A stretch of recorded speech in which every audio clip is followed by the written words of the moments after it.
The scent of stale coffee and printer ink lingered in the air as Ava Martinez stepped into the dimly lit military recruitment office in San Antonio. Her boots echoed lightly against the tile floor, steady and deliberate. She wore long sleeves.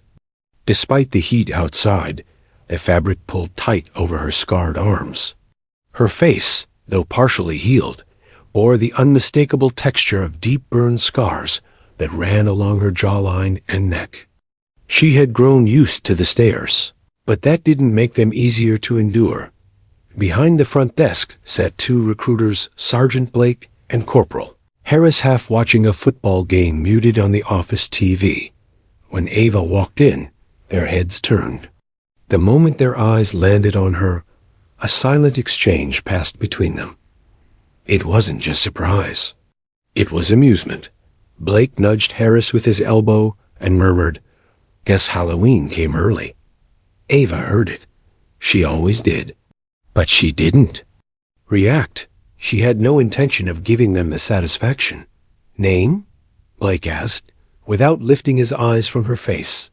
His tone was flat, professional only on the surface. "Ava Martinez," she said clearly and calmly. Her voice was steady, and though not loud, it had a quiet power. Blake raised an eyebrow. "Looking to enlist?" "Yes, sir." He let out a breath that could only be described as a scoff. "You sure you're in the right building?" "We don't offer rehab here." Harris chuckled, scribbling something lazily on a clipboard. Ava didn't blink. "I meet the requirements. Age, health clearance, high school diploma, and prior experience." "Prior experience?" Blake echoed with a smirk. "You work security at a mall, or something?" Ava leaned forward, just enough to look him in the thigh. Afghanistan. 2 tours. 12th Infantry. 3rd Platoon." The laughter stopped. For half a second, silence hovered between them until Blake waved it off with an exaggerated laugh. "Nice try." "You're telling me you were active duty military?" "I'm telling you I earned this right more than most," she replied calmly. Harris chuckled again, trying to play it off. "You got a call sign too? What was it? Toasty?" Blake doubled over in laughter, and even Harris cracked a grin. Ava remained still. Her heart pounded, but her face didn't flinch. She'd endured far worse than mockery. "I'm here to re-enter through the direct return program for veterans," Ava continued. "I brought the paperwork, medical clearance, and my DD 214. Blake took the folder she extended, flipping through it with lazy disinterest until something caught his eye. He slowed at a line with several blacked-out sections and a classified operations stamp. Then another line, recipient, Silver Star. He glanced at Harris. Both now silent. Ava didn't wait for acknowledgement. "I'll sit over there while you review." She walked to a nearby seat, her movements calm, though every nerve in her body screamed. She had expected this.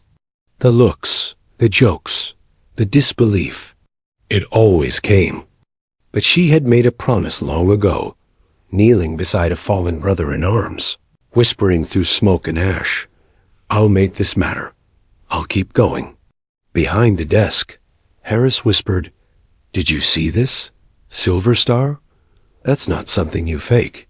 Blake leaned in closer, frowning now. The laughter was gone. He flipped the page again. Her name matched the official report from a mission they'd read about in training. Kandahar, 2017. A convoy ambushed. Half the unit wiped out. Survivors credited one soldier with holding the line, calling in fire support, and pulling out the wounded after being severely burned herself. The name wasn't released at the time. Just a code, Viper 6. Blake looked up at Ava again, but this time differently.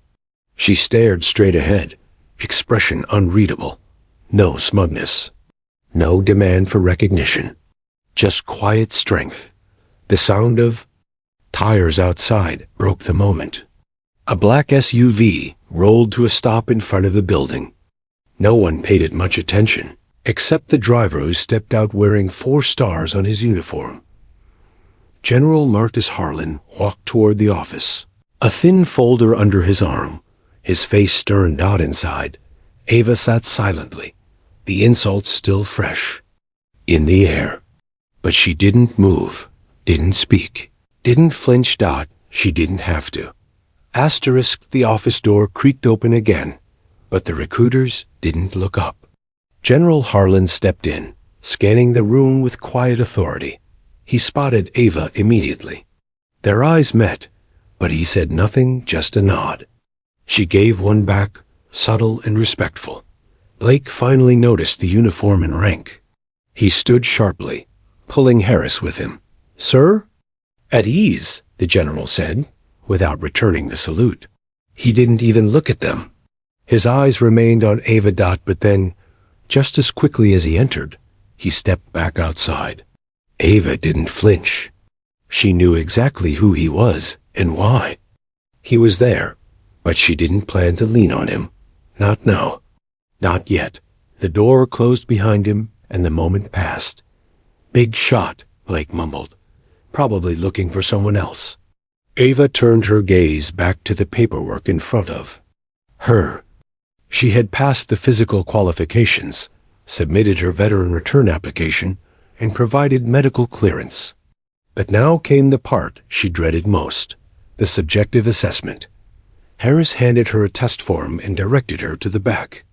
"Let's see what the war hero can do," he said, smirking. The evaluation was simple for most. Push-ups, sit-ups, timed running, balance, grip, and a few functional drills. But they turned hers into a performance. At every station, Harris found a way to comment. "Don't overheat now. Need aloe for that? Someone grab a fire extinguisher, just in case." The room echoed with their muffled laughter, but Ava kept moving. Push-up after push-up, burpee after burpee. Her breathing stayed even, her pace relentless. Her body remembered worse things, carrying a wounded sergeant over broken terrain, running under sniper fire, holding pressure on an open chest wound. While her own uniform melted against her skin, the burn scars on her face and neck weren't just reminders of pain, they were proof of endurance. By the time she finished the drills, even Blake was watching her with narrowed eyes. She hadn't missed a single mark. She outperformed most of the male recruits that had passed through this office that month. But still, when she finished, Harris laughed like it was a game. "Guess you didn't melt after all." Ava simply took her results sheet and sat quietly.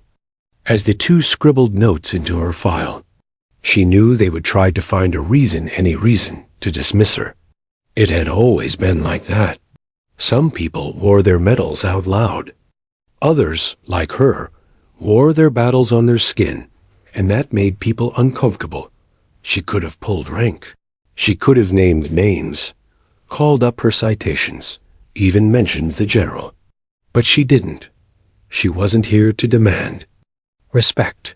She was here to earn her way back in, the same way she had the first time, with grit, silence, and unshakable resolve. Behind the desk, Blake stared at her paperwork again. "Afghanistan, 2017, 12th Infantry, 3rd Platoon." He frowned. "That's where wait, is this for real?"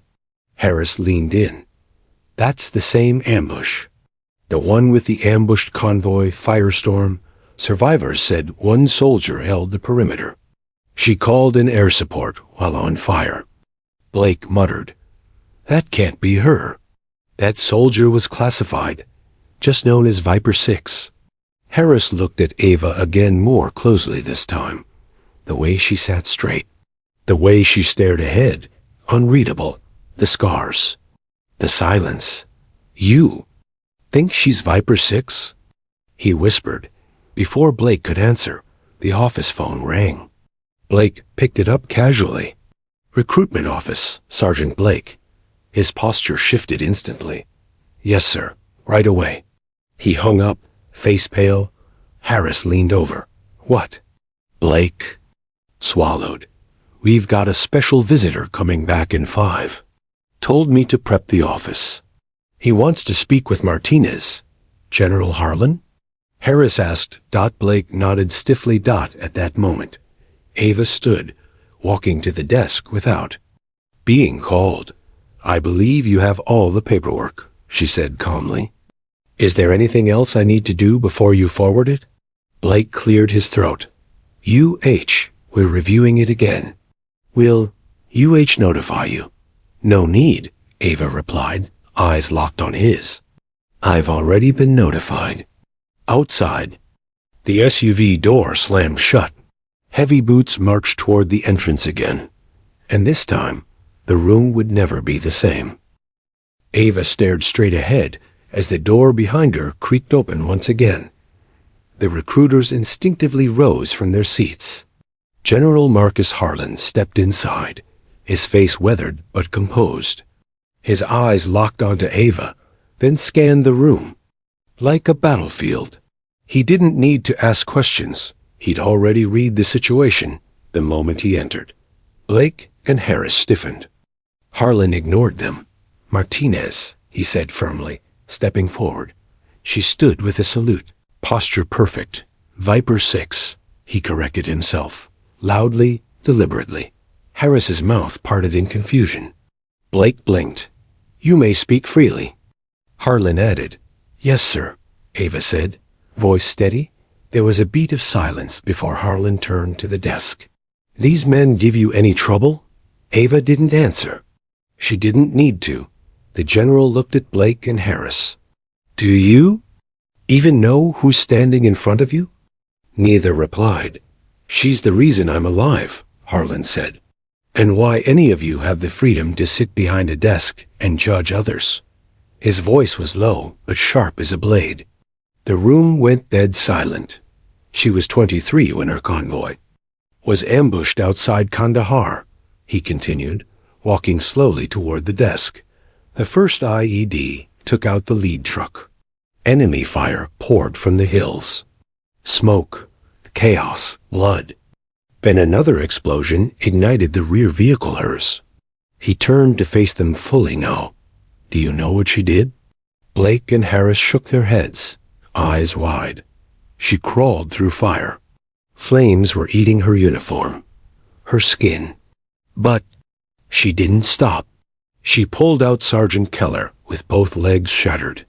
Then Specialist Duran. And when the medics panicked over Combs, it was her voice that held the line. She coordinated our airstrike, bleeding, burning, alone. Ava stood, quietly, unmoved. She didn't relish the memory. But it was her truth. She refused morphine until everyone else was lifted, Harlan said, his voice cracking slightly.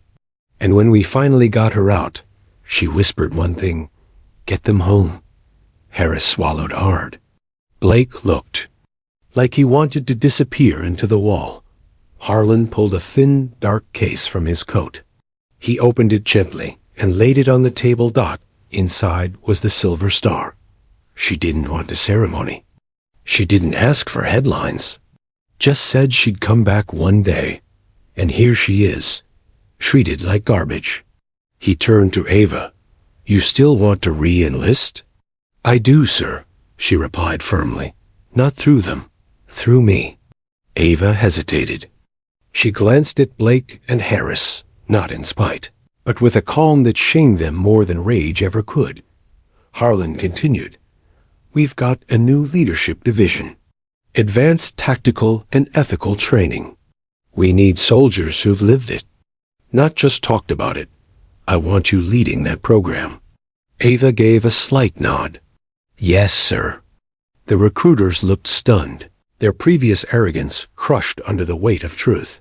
But Harlan wasn't done. You two, he said, pointing to Blake and Harris. Your CO will be receiving a report. Expect reassignment. Maybe you'll learn something about respect wherever you end up. Neither dared to speak. Ava walked past them without a word. Her scars no longer a target, They were reminders of everything they didn't understand. And never would Dot, as she reached the door. Harris finally spoke. "Wait." Ava paused but didn't turn. I'm sorry." There was no malice in his voice, now just guilt. Real heavy guilt. Ava gave the faintest nod and walked out the door. Into sunlight, where the air felt a little less heavy. Outside, several young recruits waited, having overheard parts of the confrontation. One of them straightened and saluted her. "Ma'am," he said quietly. Ava returned the salute, her expression calm. Strong Dot in that moment, she didn't just reclaim her dignity.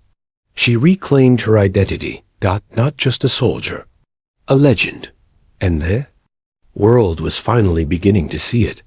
Asterisk, the sun dipped behind the horizon as Ava sat alone on the edge of her motel bed, the thin light of dusk cutting across the room. The air conditioner hummed, and the cheap TV flickered silently, playing a news broadcast she didn't care to watch. On the bedside table, beneath a half-empty water bottle, lay a photograph faded and creased at the corners. 17 faces smiled from that picture. Young, full of life, each in camouflage, arms slung over shoulders like siblings. Kandahar, 2017. Her platoon. Her family. Only 5 made it out alive. Ava reached for the photo, running her finger across the image of Specialist Duran. He was the youngest, just 19, when he bled out in her lap. She'd held pressure on his wound until the chopper arrived, whispering promises he never heard. Promises she had no power to keep. And Keller, always loud, always joking, until the day he couldn't move his legs. She had carried him through fire. He'd tried to refuse. "Leave me," he said. But she couldn't. She had never truly left the desert. The burns on her face weren't just skin deep. They were layered with memory. Smoke, screams, the coppery stench of blood. Her scars didn't hurt anymore, not in the physical sense, but the ache lived elsewhere, deeper. They had called her Viper 6 because of her calm under pressure. She struck fast, moved sharp, always composed. Her voice had cut through chaos over radio waves during missions. Viper 6 to command situation read, "We need immediate air support. 2 men down under fire. Coordinates incoming." Even now, she could recite those words in her sleep. But what haunted her most wasn't the fire or the gunfire or the surgeries. It was the silence that followed her home. No parades, no medals pinned in front of cheering crowds. Just the quiet delivery of a commendation in a sealed envelope. A folded flag, a hand on her shoulder. "We're sorry for your loss." The loss wasn't just her platoon. It was herself. She had tried civilian life. Tried to fade into society, to blend in with people who couldn't possibly understand. But she always stood out. Not just because of the scars, but because she'd lived 2 lives. One before the blast, one after. Now, sitting in that room with nothing but memory and shadows. Ava asked herself why she came back, and the answer was always the same. They didn't get to finish, so I will. A knock came at the door. She stiffened. Reflexes never faded. She rose, hand unconsciously near where her weapon used to be, HOLSTERED. She opened the door to find General Harlan standing there. No entourage, no orders, just him. "May I?" he asked. She stepped aside. He entered quietly, removing his cap, looking around the sparse room. "I never thanked you," he said after a pause. "You did," Ava replied. "You lived." Harlan smiled faintly. "I meant for coming back." Ava sat on the bed again. Harlan took the motel chair. For a long moment, neither spoke. "I've got a mess of recruits who need what you have," he finally said. "Not just tactics. Grit. They're trained to shoot, not to endure." Ava nodded slowly. "Not many of us left," she said. No, he agreed. And fewer who come back and still want to give more. He gestured toward the photo. They'd be proud of you, you know. I didn't save them all. No one could have, Harlan replied. But you saved more than anyone else would have. Even tried to. Ava looked away, eyes wet but unshed. I just didn't want their names to fade. They won't, he said gently. Not if you tell their stories. Train others with the lessons they paid for. Ava exhaled. The weight of her decision suddenly felt lighter.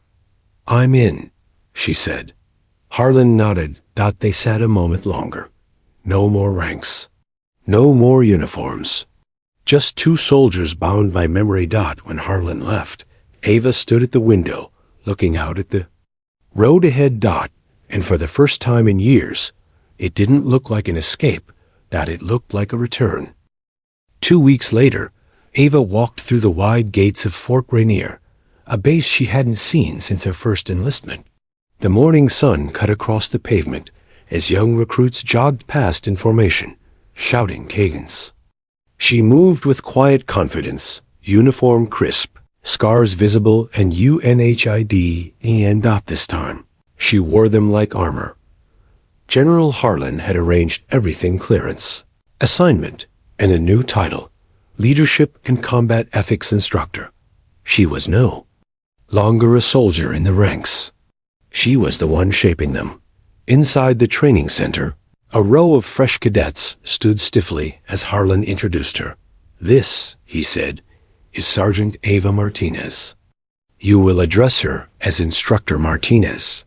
She will be your guide through the next phase of training.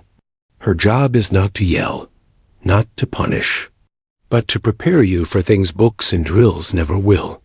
There were murmurs. Some eyes lingered on her scars, others on the silver star at her chest. But all stood at attention. Some of you think combat is glory, Harlan continued. She knows otherwise. Then he turned to her and gave a respectful nod. They are yours. Ava stepped forward, facing the young soldiers. I'm not here to impress you, she began. I'm not interested in your past, your ego, or your PR scores. I'm here to show you what happens when things go wrong, when the map burns, when comes die, when you're the last person left standing and people are bleeding at your feet. Her voice wasn't loud, but it carried weight. In those moments, you won't be thinking of medals. You'll be thinking of what kind of person you really are. She paused. I've seen men fall apart in seconds.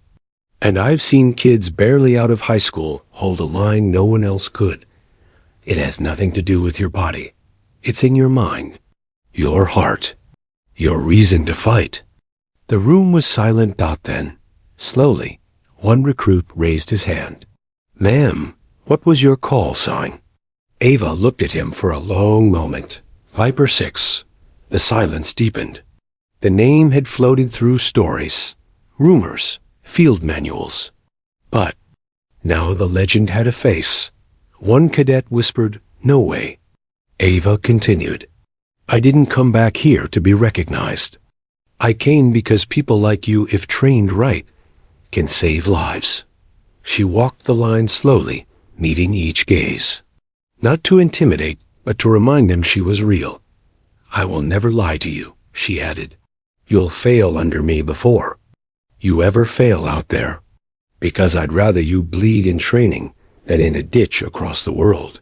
General Harlan, watching from the side, gave a satisfied smile. She had them not with fear, but with truth. Later that day, after drills, Ava sat in her new office, overlooking the training field. The desk was clean, walls bare, save for one framed photo, her old platoon. A knock came. It was Corporal Reyes, one of the more promising recruits. Ma'am, permission to speak freely? Go ahead. I read about Viper 6 in training camp. We didn't know who she was. Just thought it was made up. But you're real. Ava smiled gently. The story's real. The people were real. That's why I'm here. Reyes hesitated. I want to be like that. Not the fighting, the courage. Then don't chase war, she said. Chase readiness, integrity, loyalty. Courage finds people who train for it. He nodded. Thank you, ma'am. As he left, Ava leaned back in her chair, letting her breath settle. For the first time, she didn't feel like she was hiding behind the scars. She wasn't the burned girl anymore, or even the silent hero. She was a leader, a builder of warriors. Outside, cadets sprinted through obstacle courses she helped design. The same hills, same mud, same sweat, but now with a voice behind them that had known fire. Ava stood by the window, watching them push forward. And in their grit, she saw the echo of something familiar, not her past, but her future. A month. Into her new post, Ava had already transformed the training center. The obstacle course had doubled in length. Field simulations now included nighttime response drills, and emotional resilience training was no longer optional. It was core. But it wasn't the changes in policy that turned heads. It was the change in the recruits themselves. They ran harder, listened deeper, complained less. Word had spread quickly. Viper 6 trains here. At first, some thought it was a nickname, a rumor. But then they saw her in action, silent, efficient, brutal when needed. Fair always. When a cadet fell behind, she didn't bark. She knelt, looked them in the eye, and asked, "What are you afraid of?" The answers changed lives. One afternoon, the base hosted an open demonstration for high-ranking officers. Brigadier generals, colonels, and visiting instructors gathered around the range to witness what Harlan called a new way to train warriors. Stood at the front of a line of recruits, Rays include, prepping them for a full-speed rescue simulation. A smoke grenade was thrown. Sirens blared. The test began. The cadets moved like clockwork, clearing paths, dragging dummies, administering. Field aid, relaying real-time updates to a command tent. It was chaos, but organized. Fierce, but smart. Ava's fingerprints were all over it. General Harlan stood with the guests, watching with subtle pride. One of the colonels leaned over. This level of cohesion, these are 6-month results? 4 weeks, Harlan replied. Another asked, "Who taught the Kun's protocol under pressure?" "Martinez." "You mean Viper 6? One whispered. Harlan nodded. "The very one." As the simulation ended and applause rose, Iva walked over to the gathering of brass. She didn't salute. Harlan had already told her today. She was there. One being saluted. One officer, Colonel Braddock, looked her over with a mix of skepticism and curiosity. "Sergeant," he said, "I've heard a dozen versions of your story. Honestly, I thought most were exaggerated." Ava gave a quiet nod. "They probably are." Braddock smirked. "But this training? That's real. That's measurable." Another officer stepped forward. "What's your approach?" Ava paused a moment before answering. "Teach them the truth," she said. "That war isn't heroic. It's terrifying. That bravery isn't loud. It's someone who moves when every bone says run. That leadership is earned, not by shouting, but by showing up every single day." A ripple moved through the group. Harlan smiled wider. "She tells it straight," he said. "And they follow her not because they have to, but because they trust her." Later, in the debrief room, Harlan pulled Ava aside. "You're doing more than training soldiers," he said. "You're rewriting what leadership looks like." "I'm just doing what they need," Ava replied. "What I wish someone had done for me." Harlan placed a hand on her shoulder. "You're making ghosts proud." Ava didn't speak. She didn't have to. That night, she sat under the stars outside the barracks, the same old photo beside her. She no longer felt the guilt as a weight. Now it was a guide. Inside the dorms, Rays and a few others passed around their journals. One had scribbled Viper 6 on the cover in bold ink. "She says scars are stories," one recruit murmured. "So I'm writing mine before they're invisible." Reyes added, "She doesn't make you feel small when you fail. She makes you believe you can stand again." And so, it began a quiet shift, not in how soldiers were trained, but in how they saw themselves. They weren't just muscle and tactics.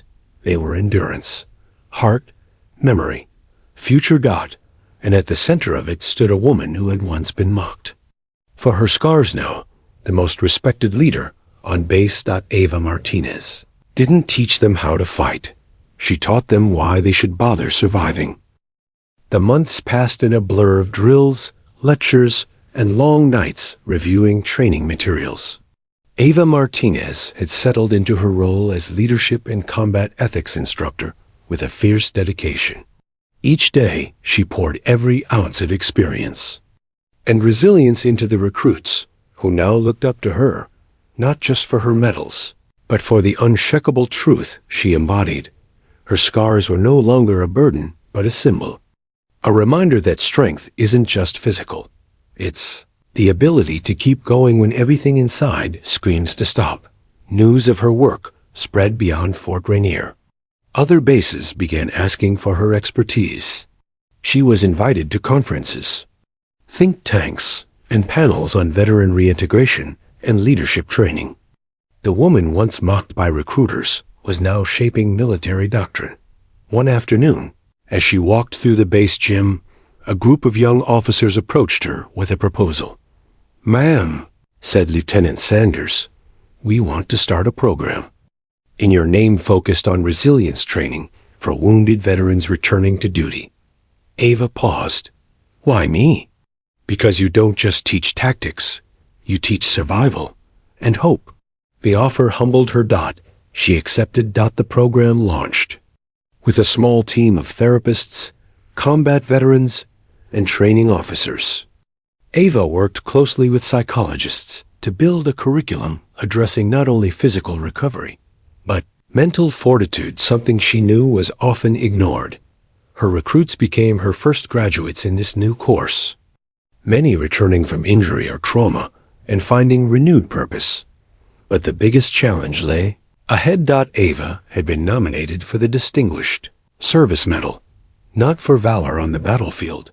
She already had her Silver Star, but for the impact she was making on military culture. The news reached her quietly through General Harlan. "Your story is bigger than the battlefield now," he said, "and so is your responsibility." That evening, Ava sat in her office, staring at the nomination letter. It felt surreal. She was not one for accolades. War had taught her that the quiet victories mattered most. Yet, she understood that this recognition could open doors for others veterans who struggled in silence, families who waited without answers, young recruits who doubted their worth. Her phone buzzed. It was Reyes, now a first lieutenant. "Ma'am," he texted, "we're ready. You inspired us all." She smiled and replied, "Let's keep moving forward." The award ceremony was held months later at the Pentagon. Ava stood beside General Harlan, dignitaries, and fellow veterans.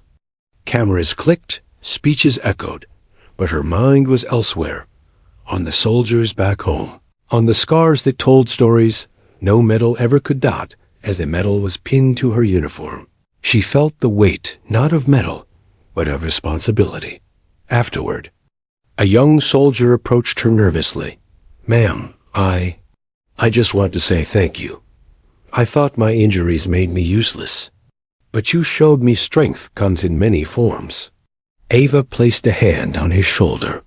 "You're exactly why I'm here." Back at Fort Rainier, her program was thriving. The recruits under her guidance were excelling physically, mentally, and ethically.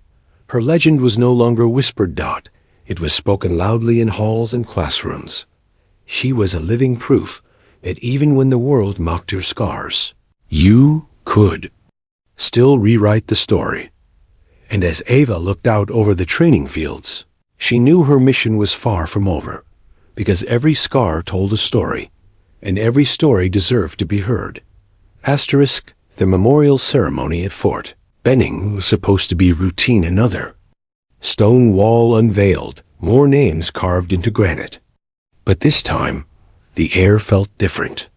Rows of soldiers, officers, veterans, and civilians filled the square. Even the wind seemed to stand still as the final tarp was pulled away, revealing a polished slab of black marble dot near the center, in silver-stamped letters. It read, SGT, Ava Martinez call sign, Viper 6 Valor Beyond Measure, Kandahar, 2017. A hush fell over the crowd. Dot in the front row. Ava stood in full uniform, head held high. Her scars glinted under the midday sun, but no one looked away this time. They looked through them, into the fire-forged legacy behind her name. General Harlan stepped up to the podium. His voice cracked slightly as he began. She didn't ask for this ceremony, didn't want it, but this isn't about what she wants. It's about what she represents. He looked directly at her. For too long, heroes have come home in silence. Ava came home carrying more than wounds. She carried memory, purpose, and a fire that never dimmed. She didn't just survive war. She transformed it into something that could help others. The crowd listened in silence, moved by more than words. Behind Ava stood 20 of her recruits, now graduated, now soldiers, each with a patch stitched into their sleeves. A serpent with wings wrapped around a combat knife. The Viper unit. They called themselves. She hadn't asked for that either. They did it on their own. Reporters took pictures. Cameras flashed, but Ava barely noticed. Her eyes were fixed on the wall. On the names above hers, Keller, Duran, Reyes, McCall, Thompson. Her family. Her fallen. Dot, and now she stood beneath them, where she felt she always belonged, not above, not beside. Below, holding their stories up. Dot, after the ceremony, people came to shake her hand. Young cadets, 4-star generals, even a senator who wanted to talk about policy reform for returning veterans. Ava listened. She nodded. But her eyes kept drifting back to the wall. Dot, as the crowd thinned, she remained behind. General Harlan approached quietly, offering a water bottle. She took it, grateful. You earned every word they said, he told her. I didn't come back for speeches, she replied softly. He smiled. You came back to finish what they started. She looked at him, her eyes tired but unwavering. I came back to make sure they weren't forgotten, and to make sure no kid walks into a recruiting office and gets laughed at because of what they survived. He nodded. You did that. She glanced back at the recruits, now her unit. Laughing, proud, changed. They did that, she said. I just reminded them what they're capable of. That evening, Ava returned to her quarters. The sun dipped low, painting the sky orange and purple. On her desk sat a new letter and invitation to speak at West Point as a guest lecturer. She folded it gently, placed it under the corner of her photo. Then she sat down, pulled out a notebook, and began writing. Not a report, not a mission log, a story. For the first time, she began to write everything from the sand of Kandahar to the silence of home, to the insults and the moment she heard the words, Viper 6, permission to speak freely. She was no longer writing for herself. She was writing for the girl who sat alone outside a recruiter's office, doubting her worth. For every soldier who thought their scars made them weak. For every recruit who needed to know that courage isn't loud, and leadership doesn't wear a perfect face. She closed the notebook hours later, the last line scribbled in strong, steady ink. My name is Ava Martinez. Call sign, Viper 6. I did not return for recognition. I returned to remind the world what real strength looks like. Outside her window, cadets still ran laps in the fading light, and from somewhere deep in the wind, the name echoed once more. Viper 6. This time, not as a myth, but as a legacy.